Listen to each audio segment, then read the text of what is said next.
Buenos días. Hoy es septiembre 14 del 2025. Tengo las 8 de la mañana en punto aquí desde la ciudad de San Bernardino en California, los Estados Unidos.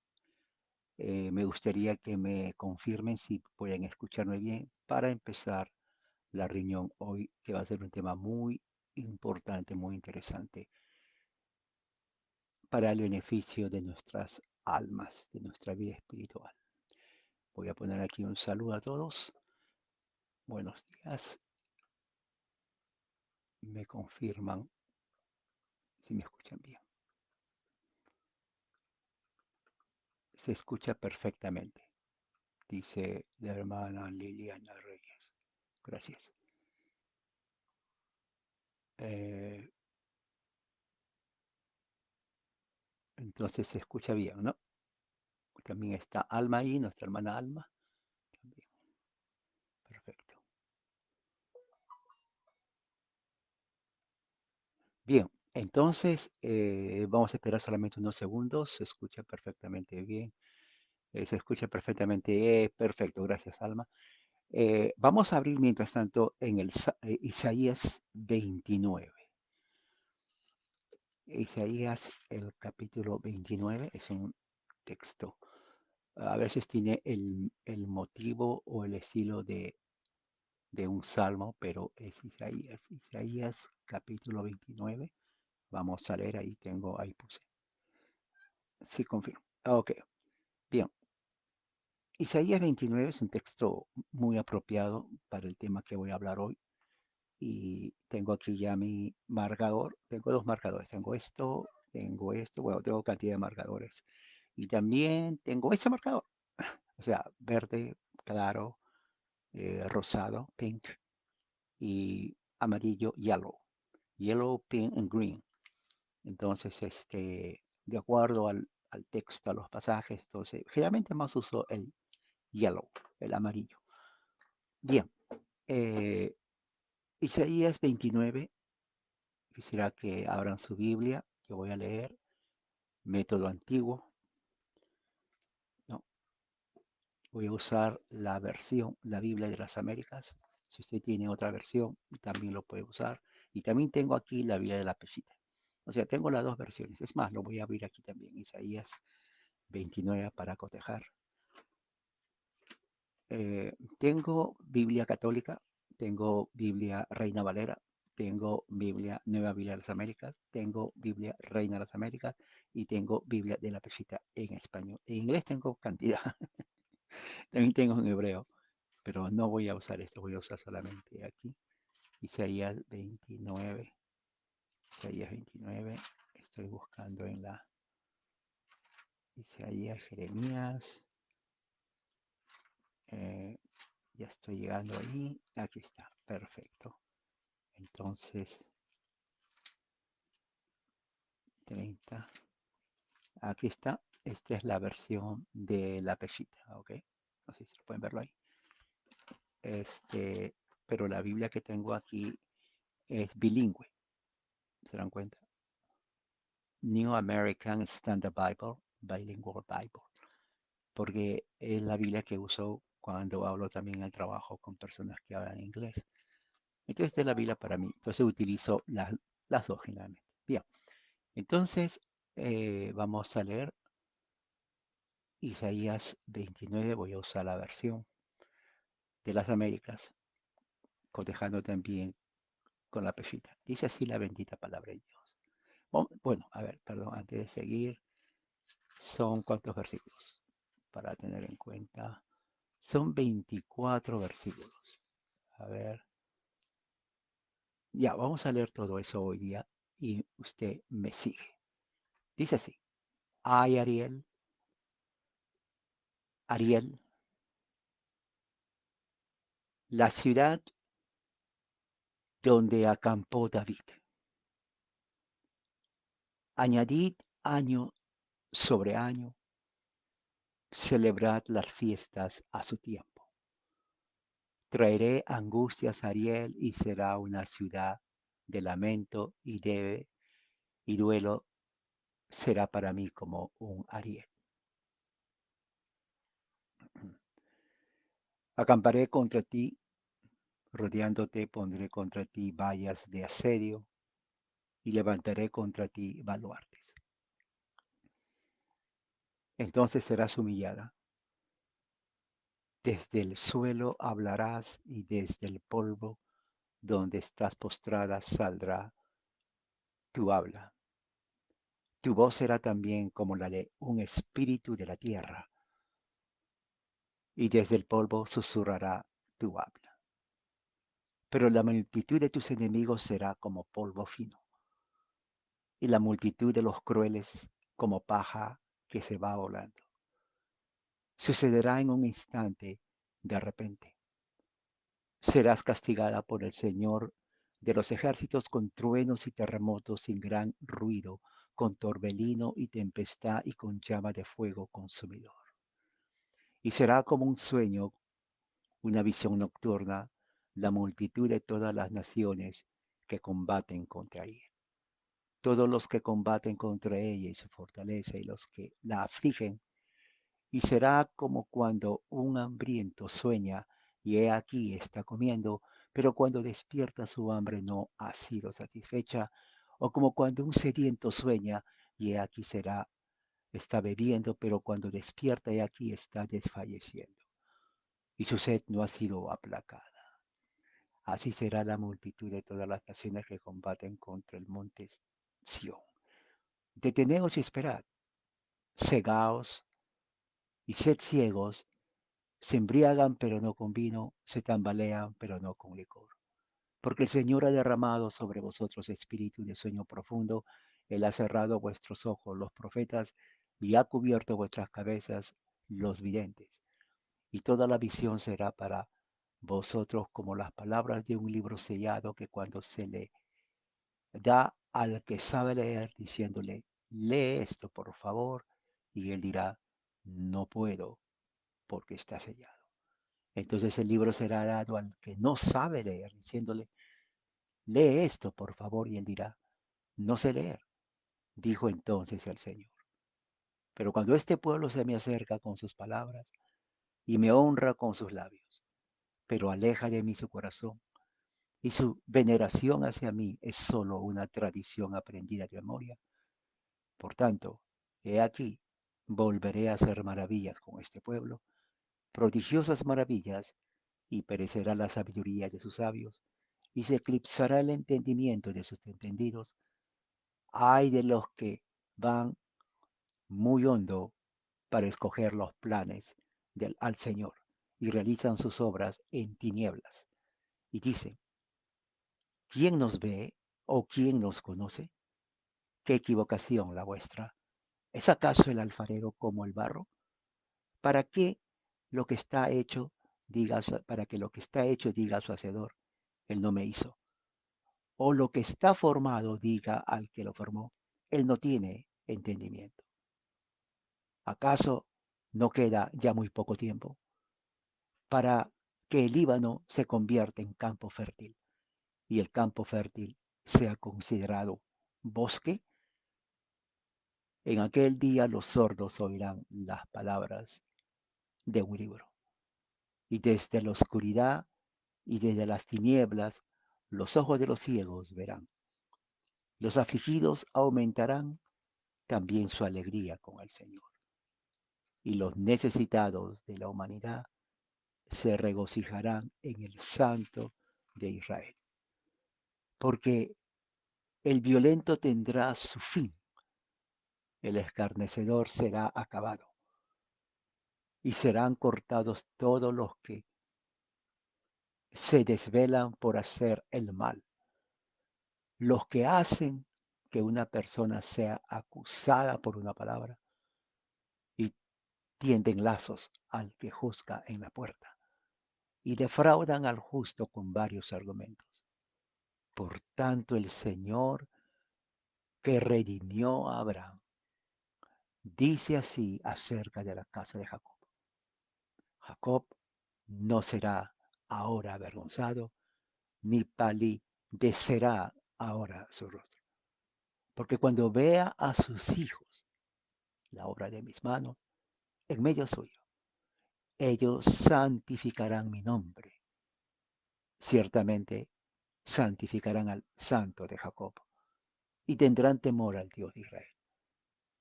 Los descarriados de espíritu conocerán la verdad y los murmuradores aceptarán instrucción. Esto es palabra del Señor. Y vamos a entrar a una oración. Vamos a orar antes de entrar al texto de hoy. Hoy día es Día del Señor, septiembre 14. Y aquí desde los Estados Unidos, muchas congregaciones de diferente tradición, católicos romanos, ortodoxos, anglicanos, metodistas, bautistas, pentecostales, reformados, se reúnen. Esperamos que Dios use a cada una de estas congregaciones. Dios conoce a los suyos, Él no mira divisiones, Él mira a su pueblo. Nada más, esto es cierto. Él mira solo a los que son suyos, sean donde estén congregados. Solamente Él sabe quiénes son suyos. Y con esa fe vamos a orar. Padre, gracias en esta mañana. Venimos en el nombre de Jesús, porque su nombre es sobre todo nombre. Porque Él fue enviado por ti para rescatar a tus hijos, aquellos que tú escogiste desde la fundación del mundo, aquellos que tú predestinaste para la vida eterna. Él vino para ellos, para nosotros. Creemos por la fe en tu palabra, por la promesa que tú has dicho, bienaventurados son los que sin ver han creído. Bienaventurados son los que sin ver han creído. Y nosotros creemos por fe, no por vista, como dice Pablo. El apóstol dice, caminamos por fe, no por vista. Esa fe tú nos la das. Esa fe tú nos la das. Y con esa fe que tú nos das, creemos en Jesucristo, tu Hijo amado. Señor, que tu palabra llegue como ríos de agua viva a muchos lugares. Sana esta nación, los Estados Unidos, de tragedias, de maldad, de infidelidad, de blasfemia y apostasía. Señor, estamos dolidos, pero que tu espíritu sea como un bálsamo que sane todas las heridas para siempre. Que tu Santo Espíritu derrote al enemigo. No permitas que hombres sanguinarios, malos, impíos, fatuos, hombres arrogantes, soberbios, blasfemos, apóstatas, incrédulos, burlones, se burlen de tu palabra, de ti y de tu iglesia. Que tu castigo sea sobre ellos fulminante, efectivo. Cállalas la boca, Padre, en el nombre de Jesús, para que no sigan matando a tus santos. Nuestro Señor dijo, bienaventurados son aquellos que por mi causa son perseguidos, vituperados, aquellos que son asesinados. El mismo Pablo dice, aquellos que quieren vivir santamente serán perseguidos. Padre, danos la capacidad de poder resistir, pero sobre todo, danos la fuerza espiritual para que cuando suceda lo malo, no caigamos, no perdamos la fe. Al contrario, que podamos reforzarnos más en Jesucristo. Esa es mi oración en nombre de Él. Amén. Bien, Entonces vamos a abrir.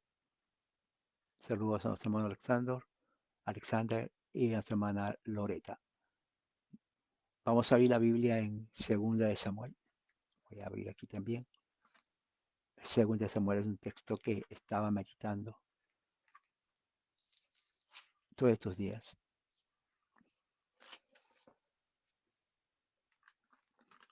Segunda de Samuel capítulo 16.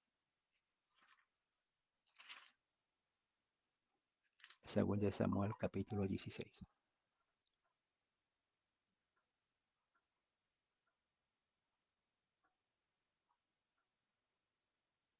Voy a poner aquí Segunda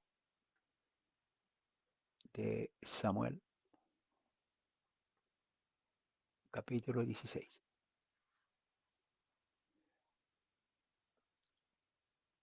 Y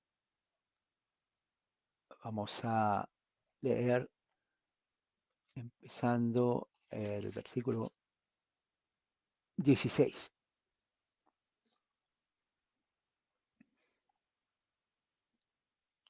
No, perdón, es primera de Samuel, no es segunda. Perdón, me confundí con segunda de Samuel, es primera de Samuel. Con razón, cuando abro segunda de Samuel dije, ¿qué pasó? Es primera de Samuel a 16.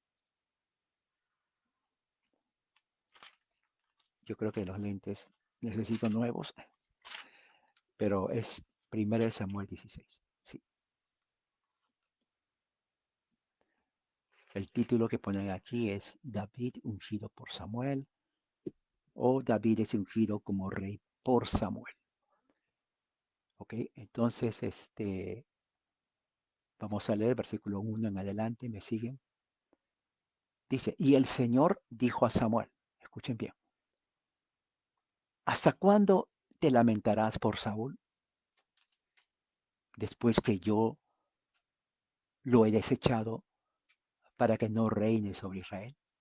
Esto es ya, estamos hablando de la política de Israel en esos tiempos, ¿ok? Se dan cuenta que la Biblia habla de política, eso es política, gobierno es política. Así que aquellos dicen, no, la Biblia no habla de política, o no leen la Biblia, o no entienden lo que leen, pero esto es política. Dice, Dios le dice, yo he desechado a Saúl para que no reine sobre Israel. Llena tu cuerno de aceite y ve, te enviaré a Isaí, el de Belén, porque de entre sus hijos he escogido un rey para mí. Escuchen bien eso. Dios le dice, ¿no? A Samuel, ¿por qué lloras tanto por Saúl? Yo lo he desechado, él ya no es rey sobre Israel. No llores por él. No hay necesidad. Cuando Dios desecha a alguien, ¿no? Y he visto, dice, oh, ¿por qué no oramos por él? ¿No? Dentro del mundo evangélico ha sucedido muchas cosas. Y muchos dicen, bueno, tenemos que orar, que no juzgar. Yo no sé qué teología es esa, pero dentro del contexto bíblico, en este caso, por ejemplo, Dios desechó a Saúl. Significa que ya no es parte de su gracia. Pero sin embargo, Samuel, muy humanista, comenzó a llorar por él. Ese es el humanismo. Piensan que son mejores que Dios, ¿no? Es más, piensan que tienen más misericordia que Dios mismo. Y dice, y Samuel respondió, ¿cómo puedo ir? Cuando Saúl lo sepa, me matará. Y el Señor dijo, toma contigo una novilla y di, he venido a ofrecer sacrificios al Señor. ¿Se dan cuenta cómo aún cuando escuchan la palabra de Dios, Dios hablando directamente, no es por boca de predicadores para que uno diga, bueno, él es un simple hombre, no, no tiene autoridad. No, ese es Dios hablando directo. Y aún así, cuando Dios audiblemente está hablando a Samuel, Samuel no creyó a Dios. Ahora yo les pregunto esto. Si Samuel, oyendo audiblemente, directamente a Dios, no le creyó, Oiga, estamos más de 4000 años.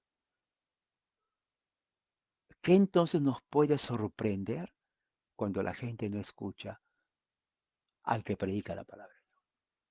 A mí no me sorprende, porque cuando leo aquí que el mismo Samuel, a quien Dios le habla, prefiere creer su razonamiento humano y no hacer lo que Dios dice, entonces eso ya me dice que el problema no es que Dios tiene que hablar directamente, es la condición humana.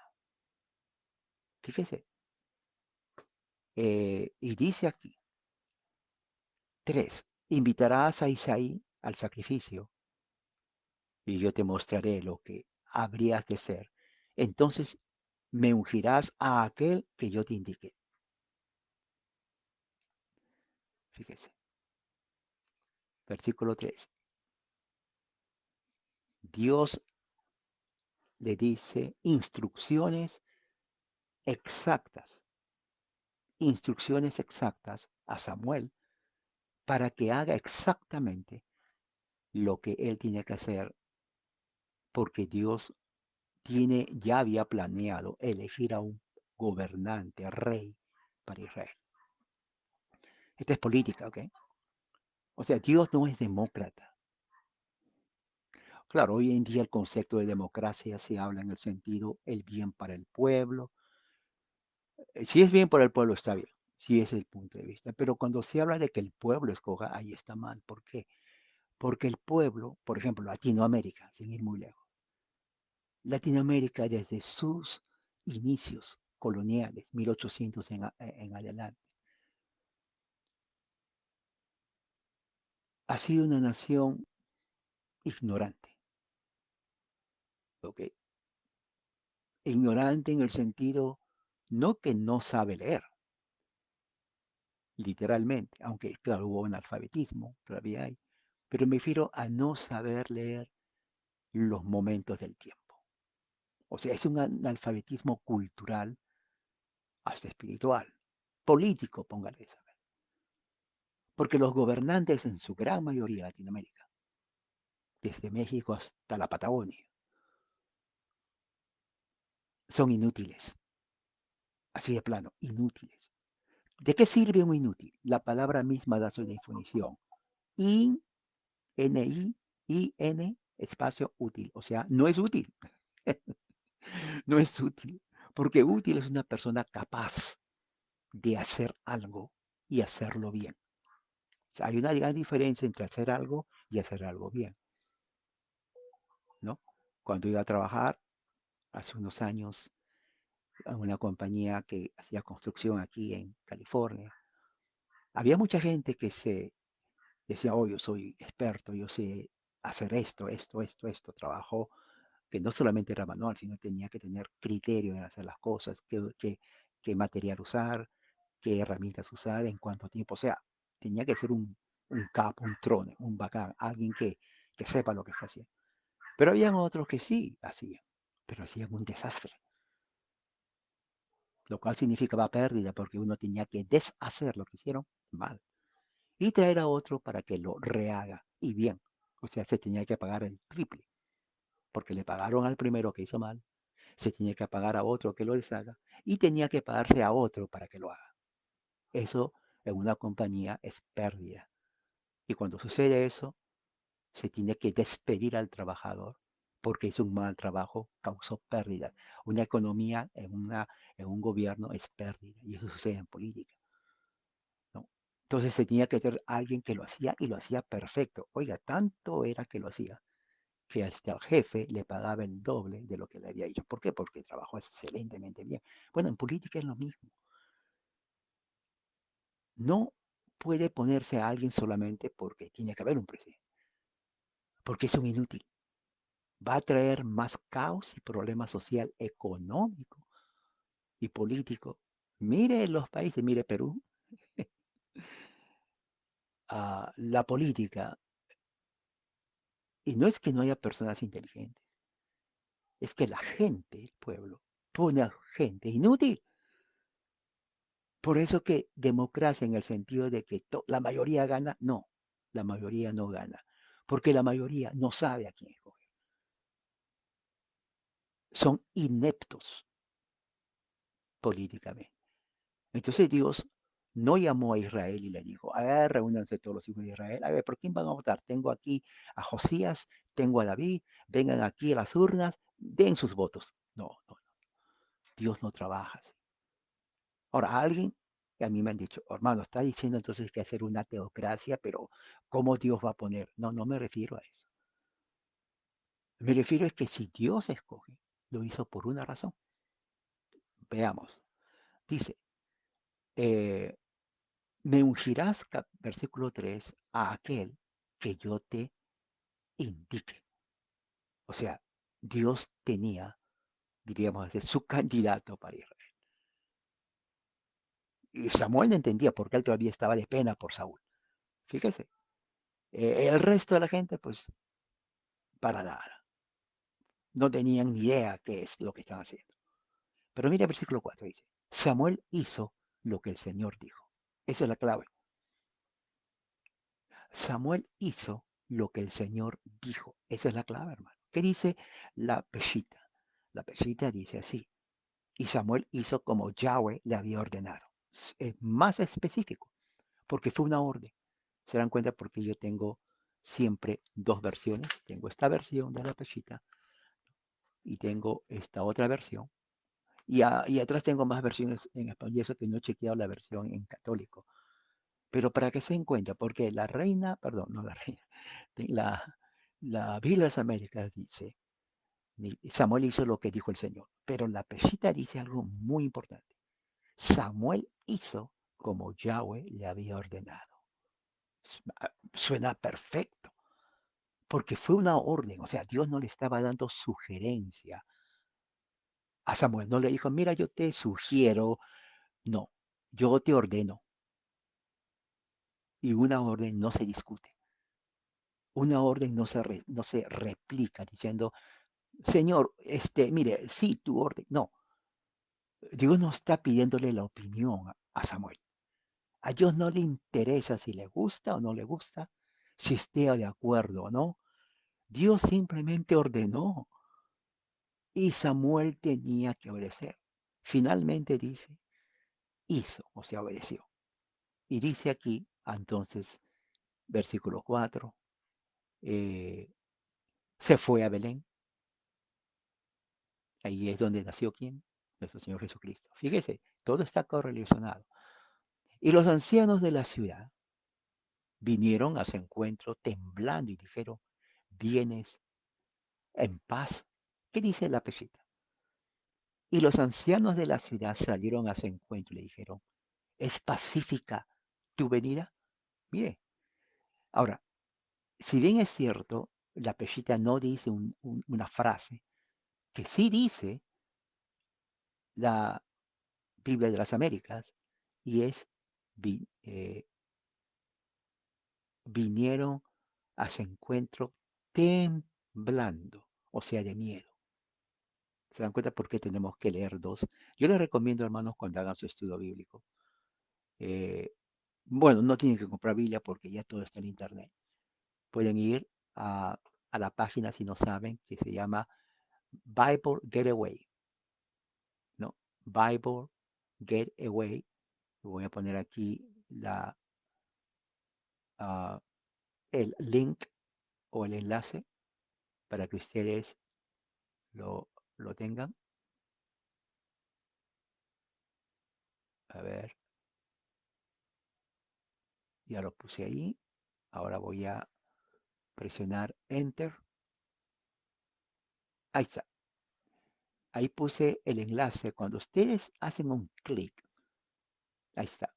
Ahí van a ver el pasaje que estamos leyendo, pero al mismo tiempo hay una parte donde dice a la mano izquierda, donde aparece la versión y hay una flecha para abajo. Cuando presionan van a ver ahí mismo que baja y va a decir English, español, or. Bueno, en este caso español. Cuando hacen un clic en español, van a ver todas las versiones en español. Todas las versiones en español. O sea, quiere decir que si usted dice, hermano, no tengo dinero para comprar, no tiene que comprar. Ahí está. en Internet. Por eso siempre lo he llamado el milagro de la Internet. Entonces ahí ustedes pueden poner en paralelo, ¿no? Por ejemplo, si pongo en paralelo, en la parte izquierda aparecen dos cuadritos, o cuando hace clic va a aparecer ahí otra versión. Por ejemplo, aquí tengo la Biblia amplificada, pero está en inglés. O sea, ustedes pueden ahí jugar con las versiones que usted quiere leer, comparar y estudiar. ¿Entiende? Entonces, es así como usted puede estudiar. Abra, por lo menos yo tengo 3 a 4 versiones, no solamente dos, porque cada versión viene a ser, ¿no?, una traducción del original. Y como es visto en este caso, hay versiones que omiten detalles y otras sí. Por ejemplo, ¿no?, acabamos de ver en el versículo 4, dice que los ancianos se fueron temblando, pero en la Peshitta no dice eso. Simplemente dice que se acercaron. ¿Se dan cuenta? Si podemos ver otras versiones, nos van a dar otros detalles. Y obviamente el griego. Sigamos entonces. Dice así en el versículo 5. Samuel hizo lo que hizo, bueno, versículo 5, y él respondió en paz. O sea, ¿qué dice la Peshitta? Es pacífica. ¿Está? O sea, la comunicación era importante. Samuel le dice a los ancianos de Israel, nuestra venida es pacífica, o mi venida es pacífica, no tengan miedo. He venido a ofrecer sacrificio al Señor. Sacrificio es lo que hoy en día se llama servicio religioso. Hoy día del Señor, por ejemplo, muchas congregaciones se reúnen, hacen su liturgia de acuerdo a su tradición, liturgia católica, liturgia anglicana, liturgia luterana, liturgia episcopal, liturgia presbiteriana, reformada, bautista, lo que sea. Liturgia significa el orden de servicio religioso, ¿ok? En este caso, el orden de servicio aquí era sacrificio, porque no había una congregación, templo. Los sacrificios era el servicio completo de honra al Señor. Entonces dice, vine a dar servicio al Señor, un sacrificio, ¿no? Consagraos, dice, y venid conmigo al sacrificio. Samuel consagró también a Isaí, a sus hijos, y los invitó al sacrificio. Eso es lo que hoy se tiene que hacer y se espera que hagan todas las sectas evangélicas, iglesias cristianas por todo el mundo, ¿no? En Estados Unidos hoy día es un día especial, Día del Señor, pero también un día en donde estamos, como ya dije al principio, de luto por el asesinato y martirio. Yo enfatizo la palabra martirio del cristiano, discípulo del Señor, Charlie Kirk. Irónicamente, su apellido Kirk, K-I-R-K, es céltico, escocés, que significa iglesia en, en idioma céltico.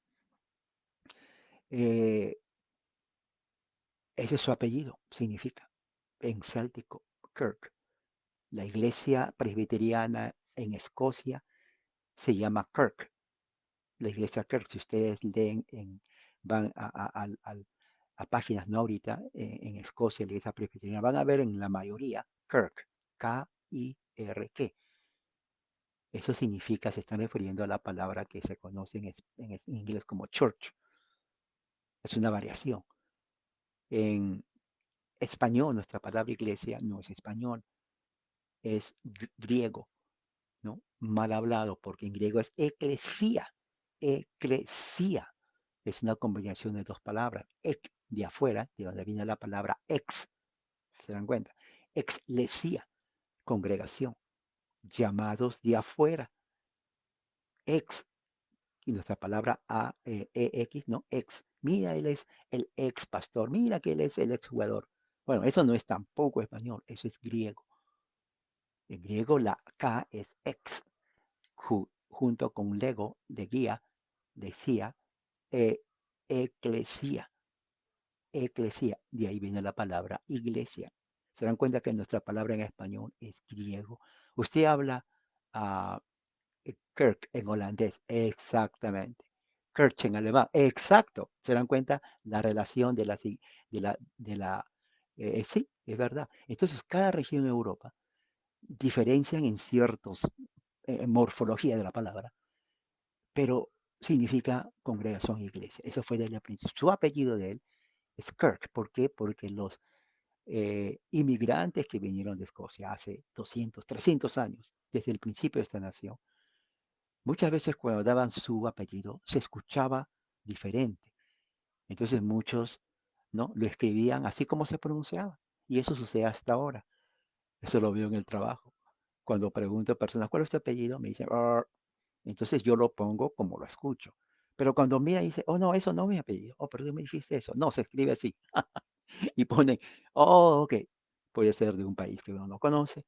Pero eso pasó. Entonces Kirk significa iglesia, porque su familia de él, de Charlie Kirk, eran escoceses presbiterianos. ¿Ok? Entonces ya saben una cosa más. Entonces, ¿qué es lo que sucede aquí? Aquí hacen un servicio religioso, sacrificio. Cuando ustedes ven en el Antiguo Testamento que hacen sacrificio, se está refiriendo a lo que es la iglesia hoy. Sacrificio es el centro de la adoración del pueblo hebreo y tenían que consagrarse, porque nadie podía venir al templo de Dios. En este caso no había templo todavía, eh, y y solamente reunirse sin haber sido consagrados. Entonces dice en el versículo 6, ¿no? Aconteció que cuando ellos entraron, vio a Eliab, bueno, estoy diciéndolo en inglés porque la I es I y la A es A y la H en inglés es Eliab, es inglés, pero en español es Eliab, en inglés es Eliab, ¿no? Y dijo, ciertamente el ungido del Señor está delante de él. Entonces, ahora imagínense la reacción, ¿no? ¿Qué dice la peshita? Mira lo que dice la peshita. Eh, versículo 6. Y cuando ellos venían, vio a Eliab o Eliab y dijo, el ungido de Yahweh es tal como él. Mire, eso dice la peshita. Diferente eh, construcción en español. Pero sigamos. Dice el versículo 7. Esto es importantísimo. Y por eso para mí es muy importante. ¿Por qué? Porque tiene que ver con lo que pasó y lo que significa ser, en este caso en Estados Unidos, la figura de Charlie Kirk. Charlie Kirk no era muy conocido, especialmente en Latinoamérica, que no se conoce casi nada de lo que está pasando acá. Pero en Estados Unidos y en Europa, el tipo era súper conocido. ¿Por qué? Porque su trabajo era único, que nadie más lo hacía. Ir a las universidades principales de Estados Unidos, donde está lleno de humanismo, ateísmo, LGBTQ, comunismo, marxismo, socialismo, todo menos cristianismo. Él fue ahí, ponía su pequeña tienda, se sentaba y ahí, en el campus, como se dice, dentro de la universidad, al aire libre, los estudiantes lo veían, se paraban para escuchar. Recuerde, son universidades en donde cristianismo es, ¿qué es? ¿Qué es eso? La, muchos no creen, pero en Estados Unidos aquí, las universidades más famosas, los hijos que van ahí, los estudiantes, los muchachos, los jóvenes, desconocen del cristianismo total, al punto que, y es cierto, muchos dicen, oye, Estados Unidos es un país ateo. Yo hablaba con personas y yo digo, sí, porque pues nadie conoce a Cristo, nadie conoce el Evangelio, correcto, porque son estudiantes que vienen de familias adineradas, donde la religión no existe. Estamos hablando de Estados Unidos, no de Rusia, no de China, no de Corea, no, no, de aquí. Tanto es la indoctrinación académica, esto es fuerte, ¿ok? Que muchos estudiantes, si escuchan del Evangelio, es cuando ya están en profesiones y ya nunca te escucharon, nunca te predicaron, ¿no? Yo nomás fui a la universidad, nomás me enseñaron esto y nada más. O sea, un estudiante graduado de universidad aquí sabe más de LGBTQ, Che Guevara y tantos otros humanistas que lo que es la Biblia o Jesucristo. Bueno, Charlie Kirk fue ahí Y cuando fue allá, debatía con las personas, así informal.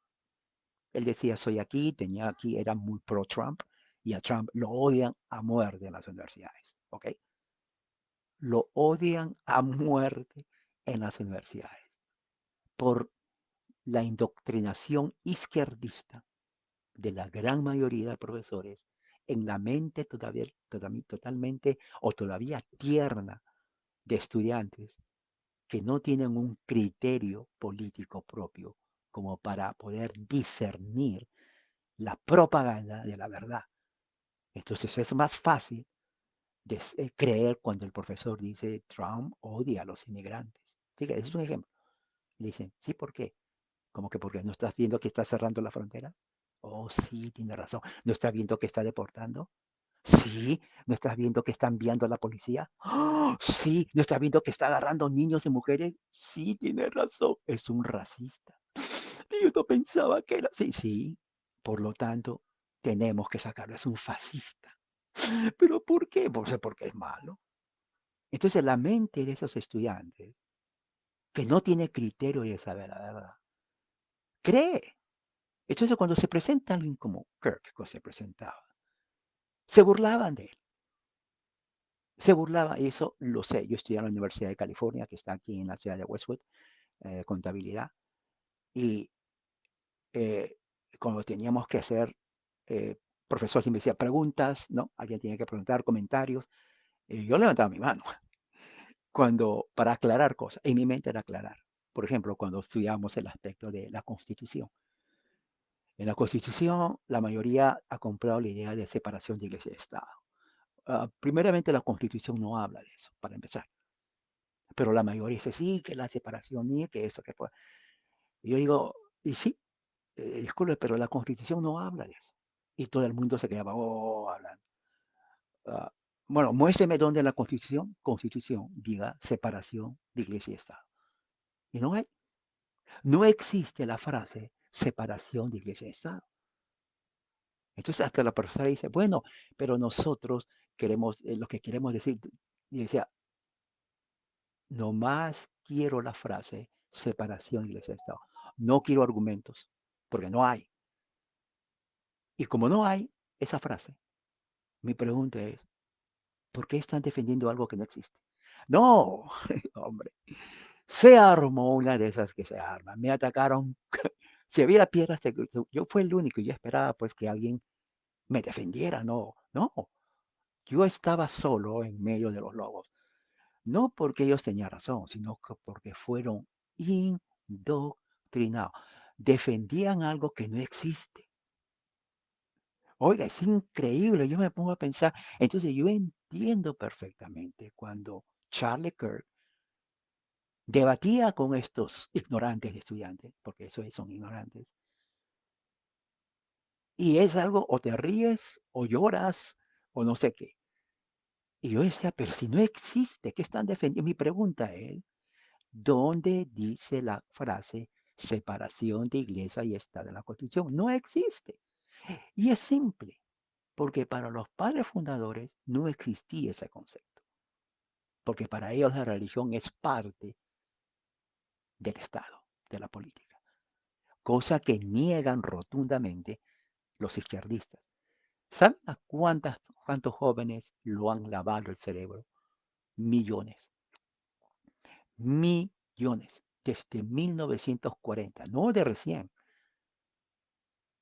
desde 1940, cuando entra el marxismo en las universidades de los Estados Unidos, se radicaliza en 1960 con la revolución sexual, nace el movimiento hippie, nace el rock and roll, ¿no? Famoso en todas partes, y nace y comienza a salir socialismo, marxismo, humanismo, y la religión queda por los suelos. ¿Quiénes son los que entran o los que son parte de, eh,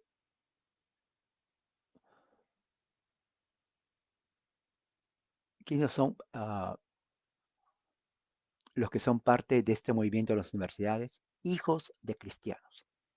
Los hippies eran hijos de cristianos. Los marxistas de 1960, 70, hijos de cristianos. La pregunta es, ¿en qué falló la iglesia? ¿Se dan cuenta? Entonces, uh, Kirk entra a un lugar en donde el anticristianismo es rampante.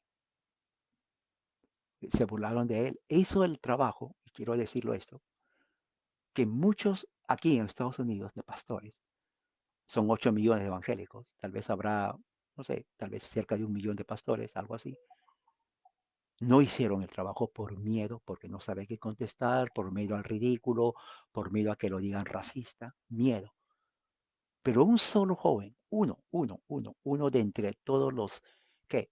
60 millones de cristianos o 70, no, más, 180 millones de cristianos, entre católicos, que son la mayoría, bautistas y el resto las sectas evangélicas. Uno solo, fíjese, uno, hermano, lo asesinaron hace una semana, 31 de edad. Su influencia ha salido de ahí. Yo no sabía que Nueva Zelanda, pueden ir a Nueva Zelanda, pueden ir a la tribu de los Haka, H-A-K-E, K-A, hicieron un ritual homenaje. Si no han visto qué es la Haka en Nueva Zelanda, tienen que verlo, tienen que verlo. Es increíble. Gran Bretaña, en Escocia también, en Corea del Norte, perdón, no, el norte es los comunistas ahí, ¿no? Corea del Sur, Japón, increíble, en Londres. Eso nos muestran los medios controlados de embrutecimiento, desinformación y manipulación mental como CNN, Univisión, Televisa y todas las demás porquerías que no existen porque no comunican nada, embrutecen al latino, lo embrutecen. Ellos no le dicen la verdad. Porque si dijeran lo que está pasando, oiga, se revelaría las mentiras. Lo mataron por su fe, por eso es un mártir, por eso es un mártir. Aquí en Estados Unidos, si hubiera, como puse ahí, solamente 100 pastores, 100, nada más, acá hay más de 100, y fueran a las universidades como hizo él. Y no es difícil, va, él ponía su tiendita, unas 2, 3 sillas, se sentaba así, delante de todos, y decía, a ver, ¿quieres hablar de qué? Pregunta. Ah, ¿usted cree que los LGBTQ son hombre o mujer? Y ahí empezaba el diálogo. Ahí empezaba el diálogo. Y la mayoría era de temas LGBTQ. Oh, ¿por qué tú eh, estás en contra de los transexuales? Y ahí empezaba el diálogo. Y él les preguntaba, a ver, tú, ¿por qué yo soy hombre nacido genéticamente, pero yo soy mujer interiormente? Ahí empezaba el diálogo. La mayoría eran del grupo LGBTQ. Lo odiaban a muerte, ya desde antes. Pero él no los insultaba, lo odiaban porque no podían refutarlo.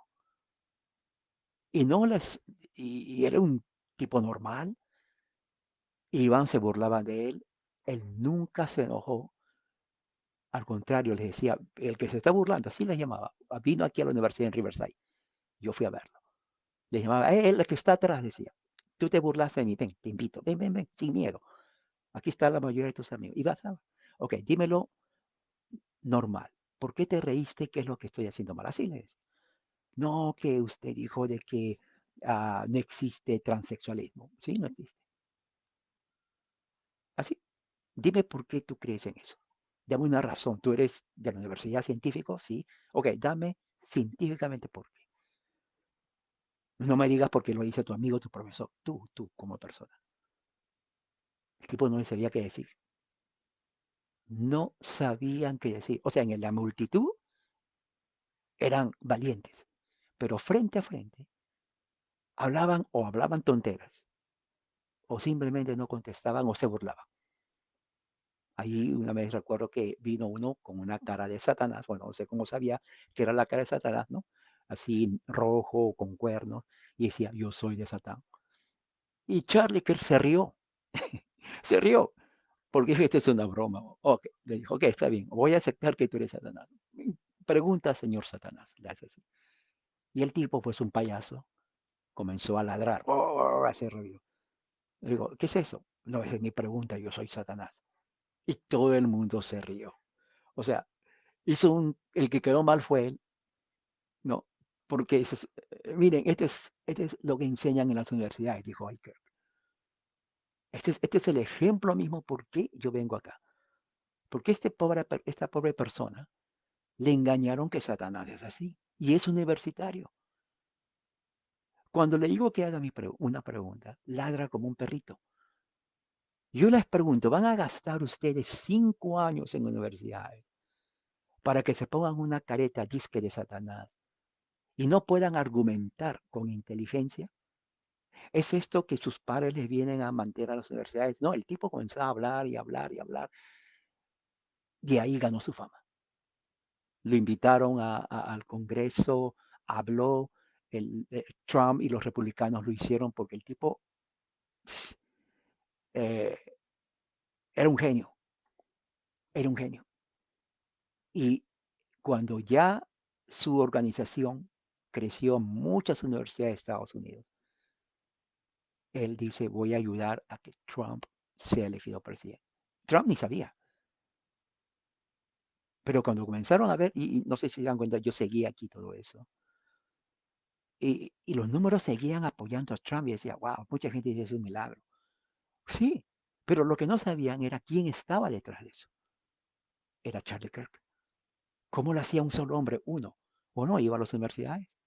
Porque en las universidades, recuerde que los demócratas decían a los jóvenes, tienen que votar. Había una campaña aquí donde los demócratas decían, joven, tienes que votar. Propaganda en la televisión y en todas partes. Lo que no sabían era que sí tienen que votar. Charlie Kirk usó eso para decir a los jóvenes conservadores, oiga, tienen que votar. Los demócratas dicen, tienen que votar, voten por Trump. Voten por Trump. O sea, lo que los demócratas pensaron que iba a ser para ellos, resultó ser contra ellos porque Kirk movilizó a millones de estudiantes, de jóvenes cristianos conservadores, inclusive judíos y mormones, a votar por Trump. ¿Por qué tuvo que hacer eso? Porque los pastores no entran a las universidades, tienen miedo con M mayúscula.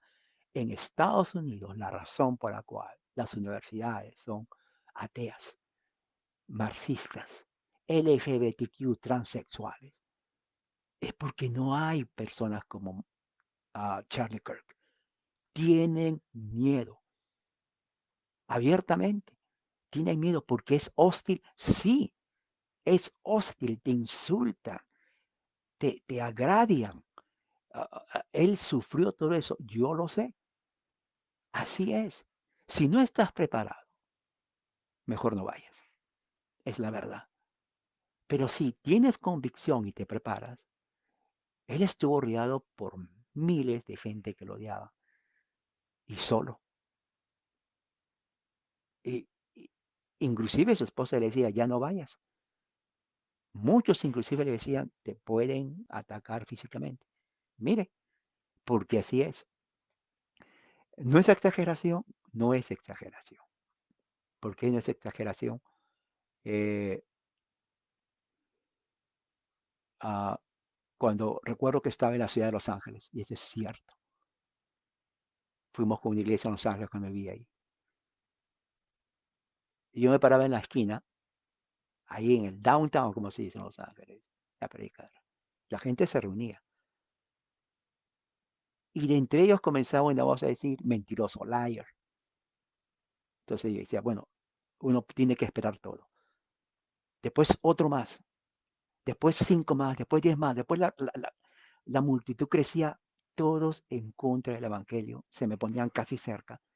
Básicamente yo ya estaba de miedo, porque estaban aquí, me gritaban en la cara. Eso fue lo que pasó con Charlie Kirk. Le amenazaban, se burlaban, pero no podían refutar sus argumentos. Él llegó a ser una figura pública nacional e internacional en Italia, en España, en Inglaterra. hasta en Francia, casi toda Europa, hasta que decidieron, ¿sabes que este tipo no se va a callar la boca? Ese tipo le dijeron, tú vas a ser presidente en 5 años más, tú estás listo. Es más, ahora, si tú, y esto es serio, escúcheme bien, si Charlie Kirk postularía ahora a sus 31 años, el tipo sale presidente. El tipo sale presidente hoy a sus 31 años y ya le estaban preparando para las próximas elecciones. Oiga, la izquierda decía, no queremos otro Trump, porque este es peor que Trump. Es 100 veces peor, porque es más inteligente, dicen ellos. ¿No? Trump no es inteligente, este sí.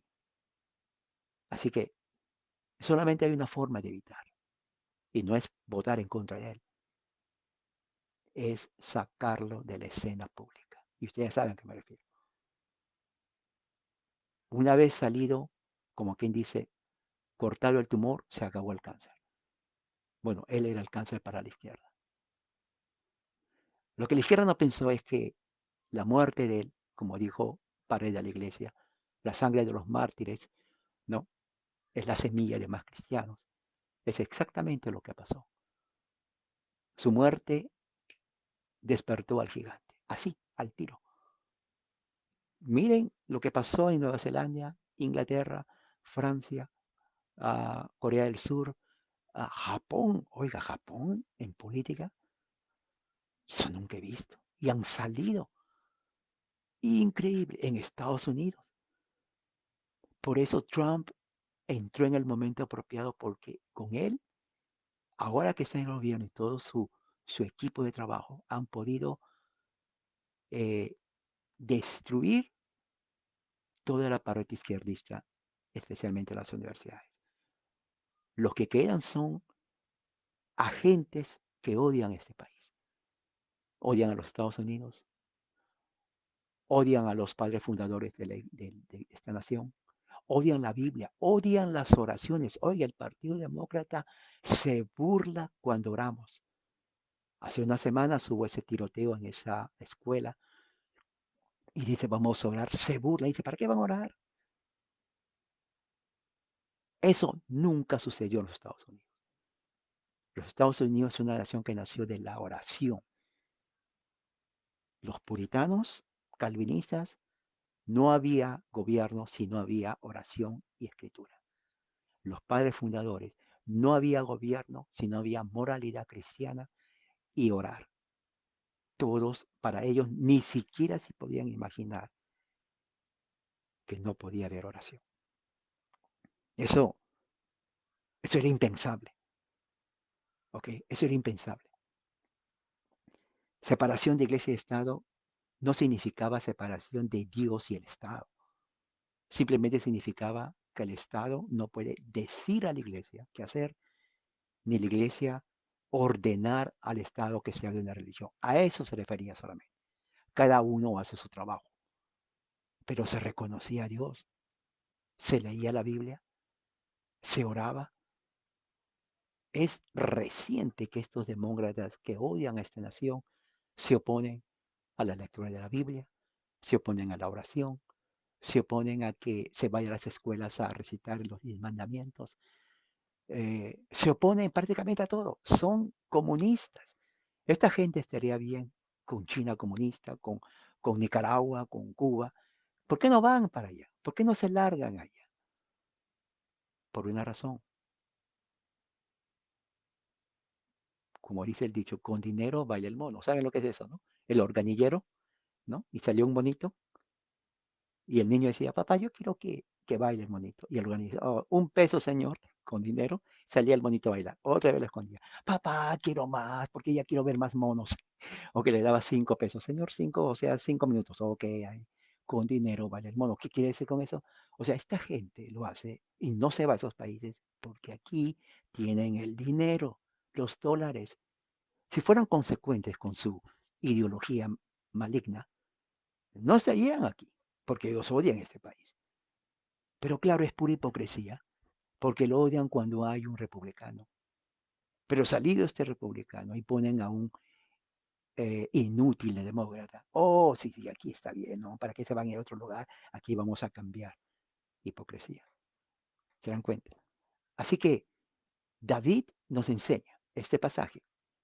Dice, el Señor Sam, no mires a su apariencia, versículo 7, ni lo alto de su estatura, porque lo he desechado, porque lo he desechado, pues Dios no ve como el hombre ve, pues el hombre mira la apariencia exterior, pero el Señor mira el corazón. Tremendo. A este muchacho lo odiaron.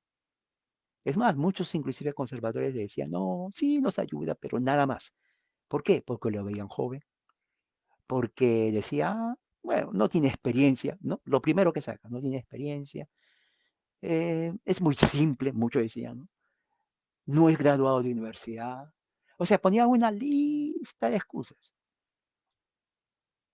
Lo que no sabían era exactamente lo que Dios le dijo a Samuel.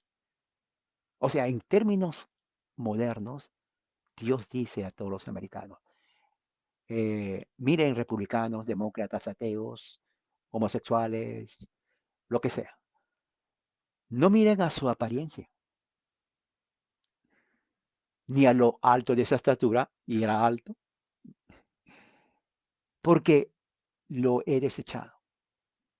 Pues Dios ve no como ustedes ven. Ustedes están mirando experiencia, educación, popular y un montón de cosas. No, no, Dios no ve eso, ni le importa eso.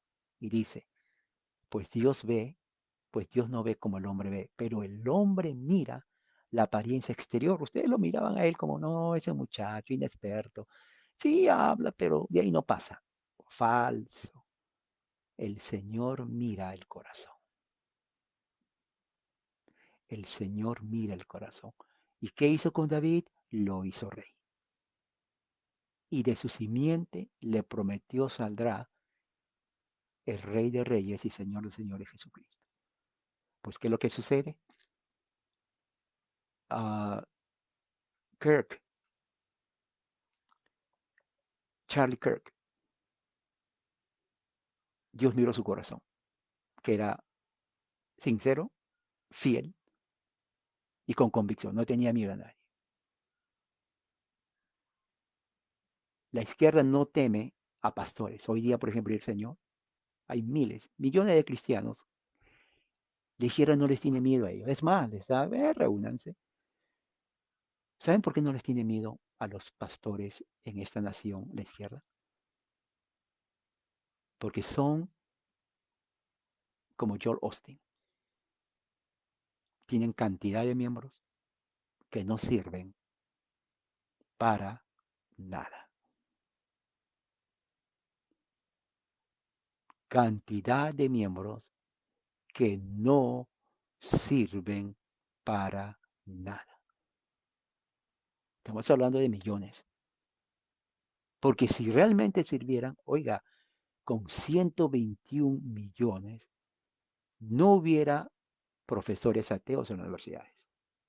No hubiera profesores feministas, marxistas, socialistas, comunistas, LGBT. No hubiera nada de esa gente.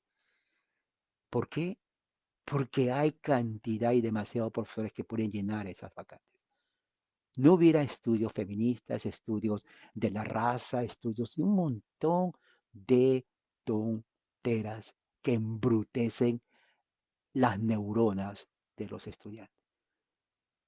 Y es cierto, un estudiante bautista o metodista o pentecostal evangélico que va a una universidad, en 5 años sale comunista.